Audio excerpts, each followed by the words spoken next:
Hi, I am Yoko Kimura.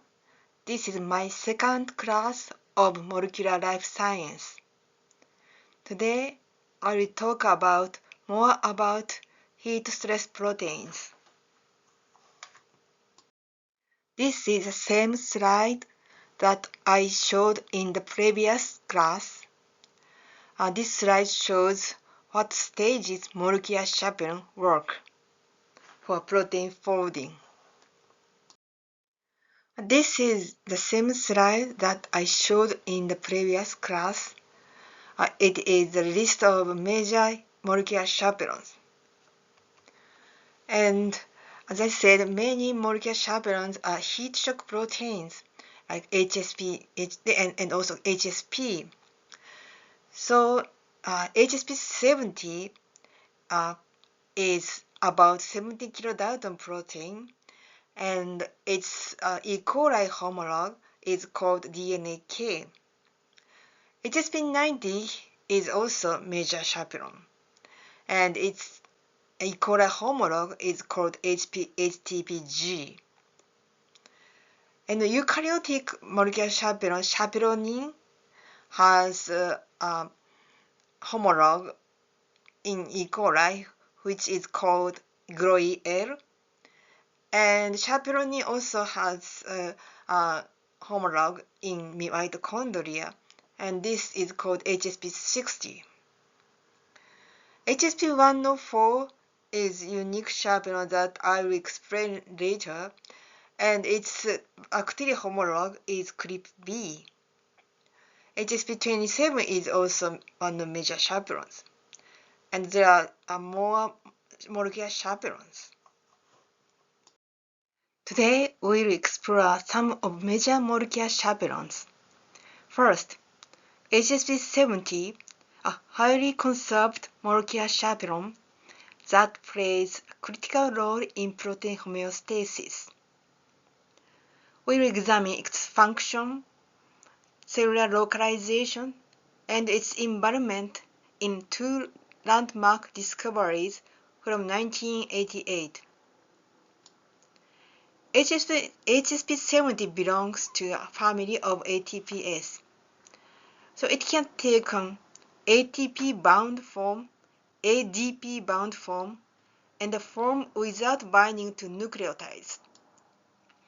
Studies have shown that ATP-bound form of HSP70 bind the substrate weakly, whereas ADP-bound form of HSP70 bind the substrate strongly.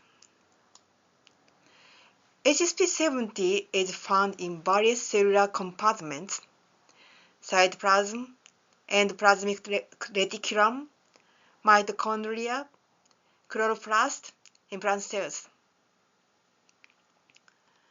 Despite being encoded by different genes depending on the compartment, these HSP70 homologues share conserved mechanisms and functions.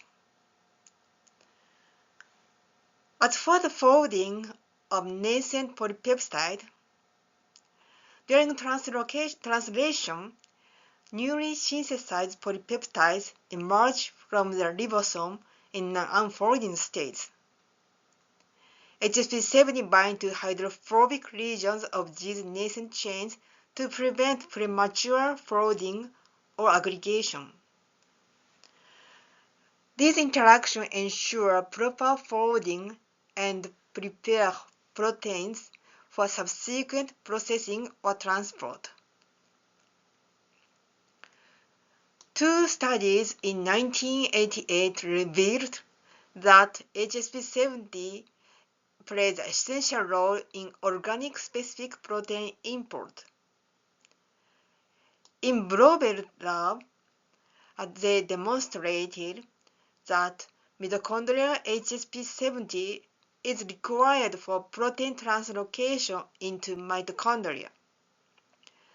This finding helped to establish the concept of post-translational import driven by chaperone-mediated unfolding and pooling. Sheckman's lab showed that resident HSP70, which is called BIP, is involved in protein translocation into the endoplasmic reticulum. BIP bind to incoming polypeptides and prevent backsliding, ensuring directional movement into the ER lumen. These discoveries highlighted the conserved yet compartment-specific roles of HSP70 in intracellular protein trafficking. HSP70 has two major domains. One is the ATPase domain, which binds to nucleotides, so it is also called NBD for nucleotide binding domain. And the other domain is a peptide binding domain. The NBD is a region of HSP70 that binds and hydrolyzes ATP to ADP. In the ATP-bound state, the substrate binding domain adopts an open conformation, resulting in weak interaction with substrate proteins. In the ATP-ADP-bound state, the NBD shifts to a closed conformation, tightly binding to substrate proteins.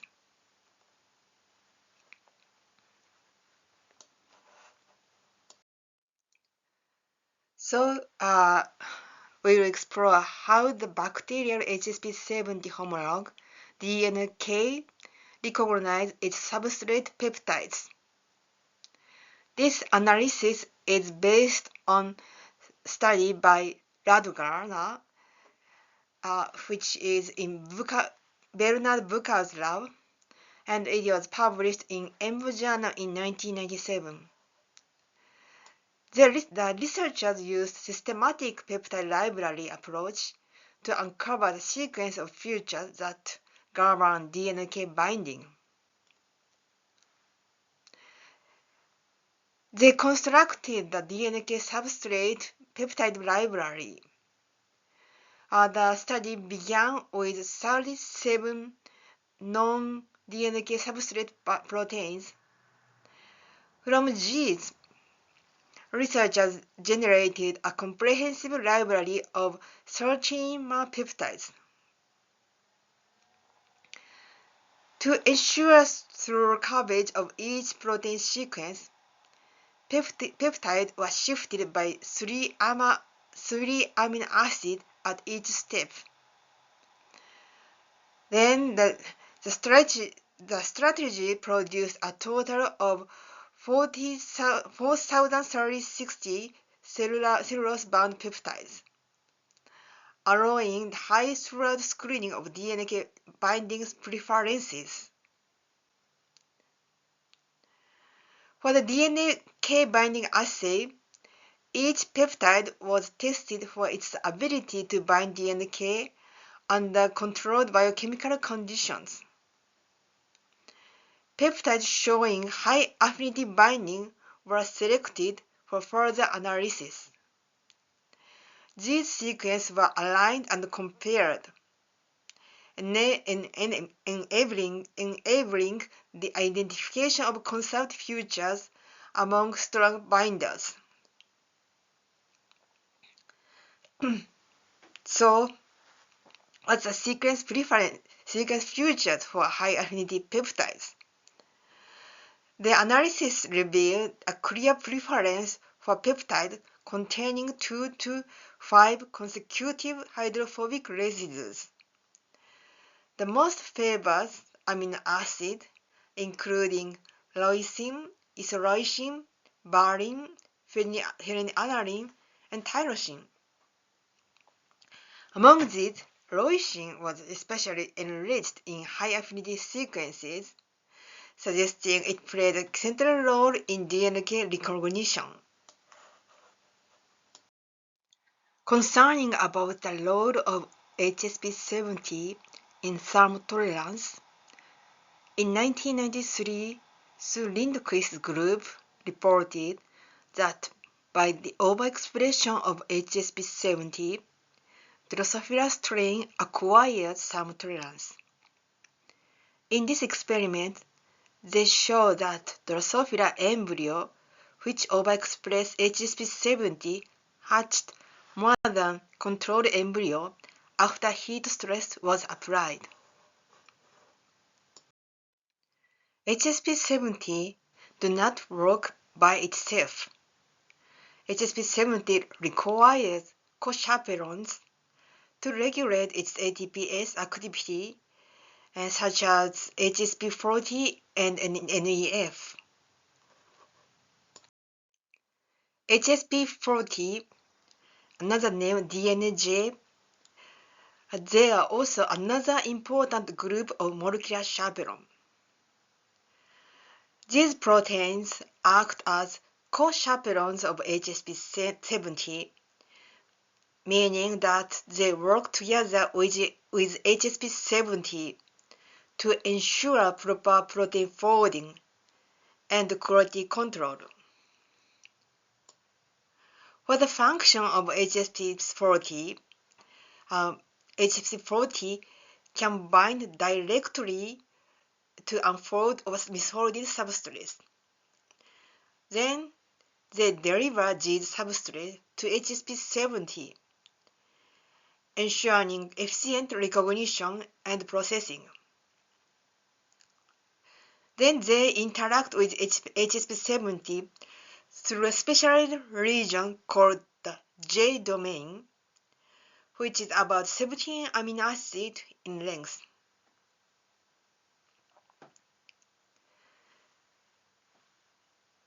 The J domain is critical for Here is HSP70 chaperone cycle for substrate binding to show how HSP70 achieves its chaperone function. When HSP is bound to ATP, its substrate binding domain adopts an open conformation. In this state, substrate proteins bind only weakly.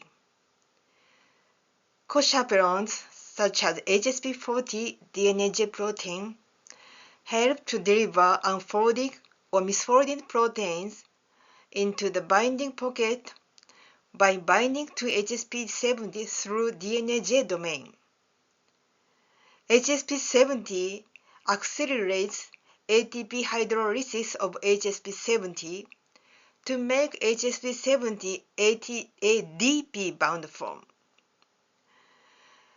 This hydrolysis of ATP to ADP triggers a conformational change of HSP70, closing the substrate binding domain.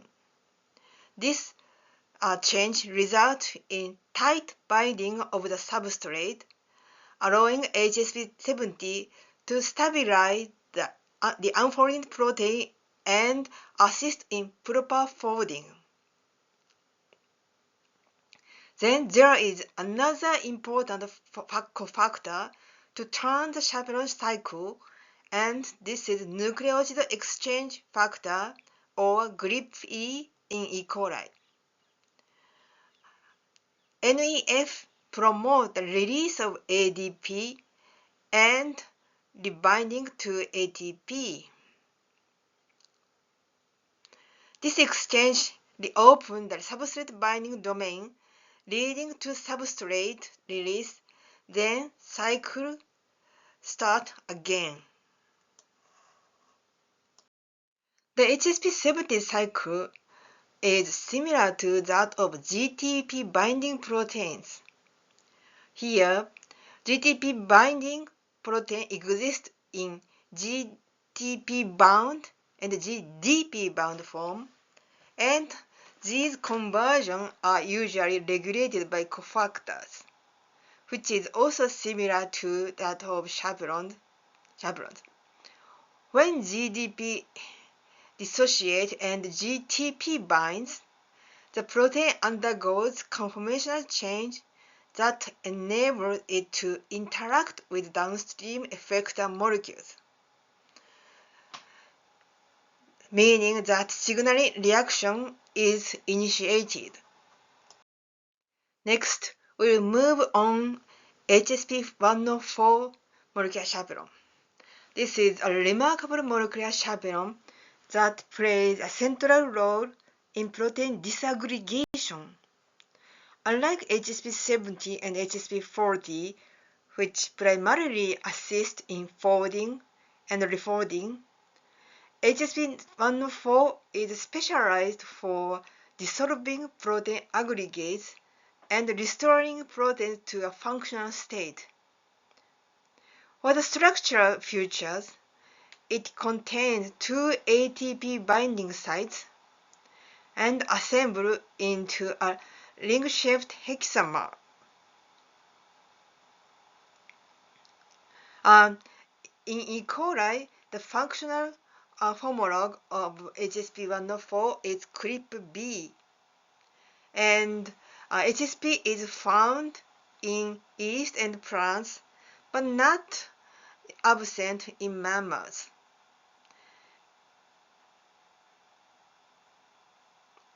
And HSP function, for HSP function, it is responsible for thermotolerance. These graphs show that HSP is required for acquired thermotolerance.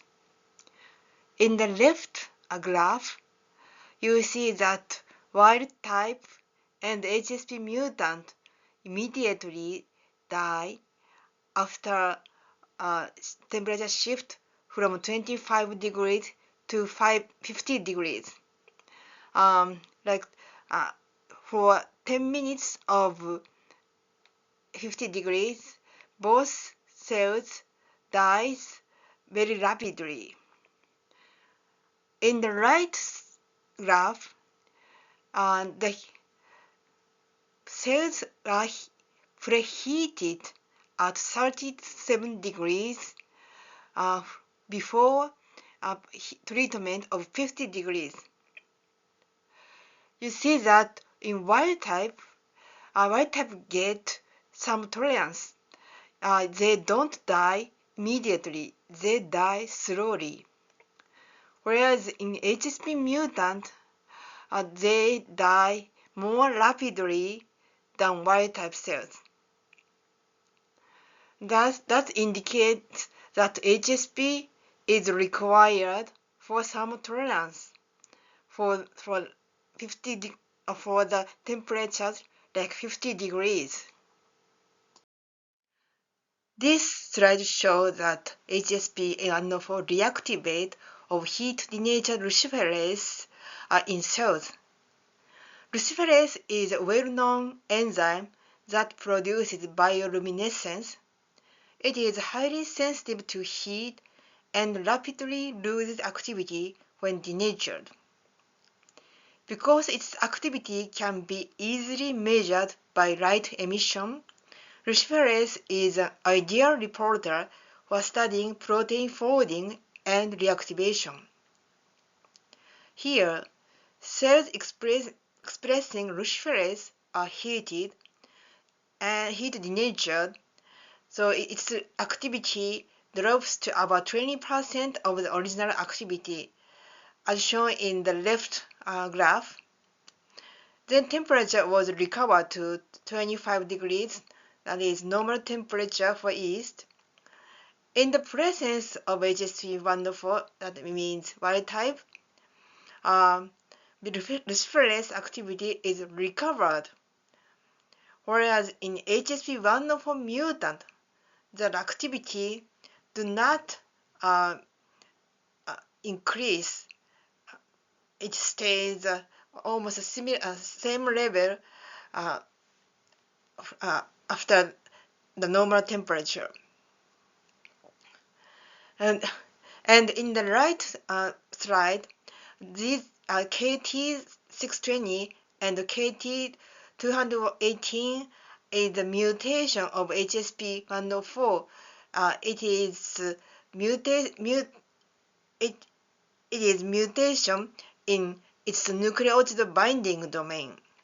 So K is lysine, T is threonine. So K2060 is converted to threonine. KT620 means.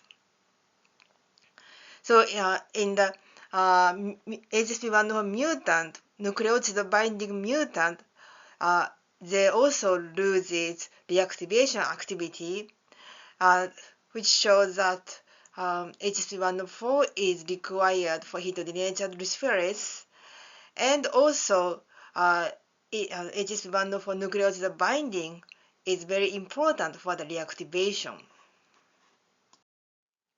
Previous graphs were in vivo experiment. Here, these graphs are result of in vitro experiment to show that HSP1 is required for reactivation of a denatured substrate using purified proteins. John Glover and Sue Lindquist show that denatured luciferase is reactivated when HSP1 and HSP70 and HSP40 are present. In the upper graph,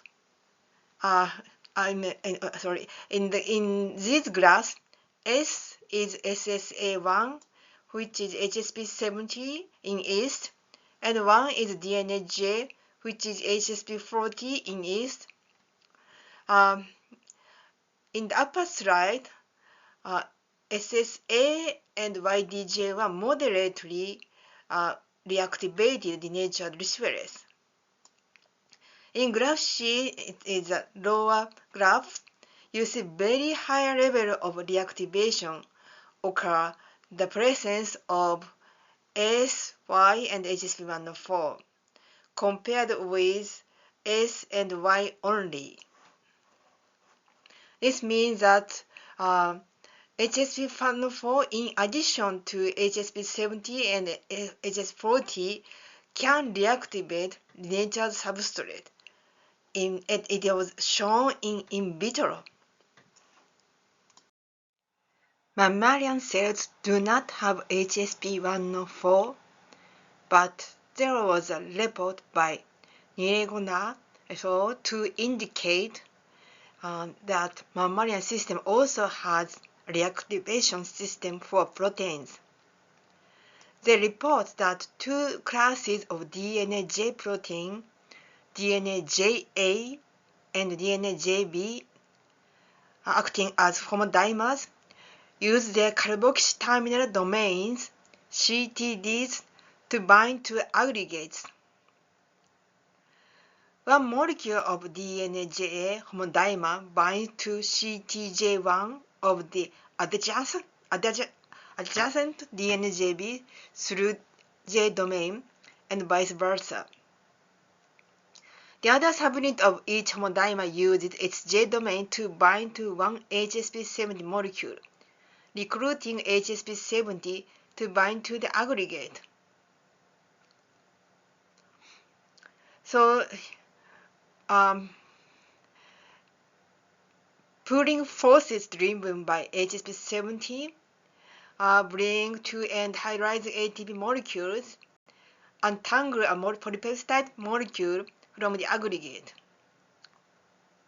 Then the released polypeptide can then be folded into normal protein. Next chaperone is HSP90. It is abundant protein. It occupies 1 to 2% of soluble proteins. And it forms dimer, and also it has ATPase function. And HSP90 is highly conserved from prokaryote to mammalian cells.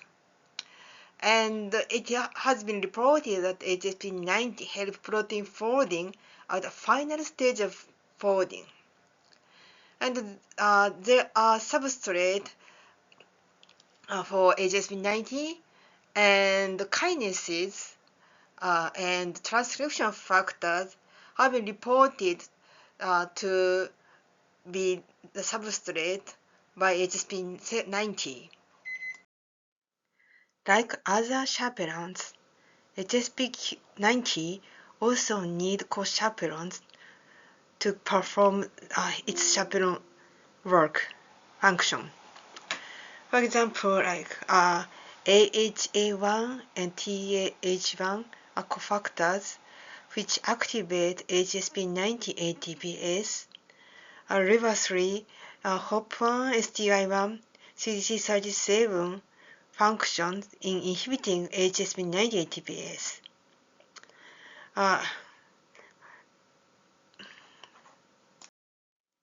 CDC37, it is also called P50, is one of HSP90 co-chaperones. It was identified as 50 kilodalton protein, which is included in VSERC HSP90 complex. Later, it was found it is a kinase-specific chaperone. Kimura is, it is me. And later, it was reported that it inhibits HSP90 ATP activity. Chaperonins are specialized classes of molecular chaperones that assist proteins in folding correctly. They are often described as molecular cradles because they provide a protective environment where an unfolded or misfolded polypeptide can refold without interference. For the mechanism of action, I started with binding to hydrophobic regions of substrate. In many cases, HSP17 brings to the substrate to GROEL complex. For example, when a newly synthesized or misfolded protein exposes hydrophobic patches and HSP17 bind and bring it to GROEL. Chaperonins like GROEL recognize and bind to these regions.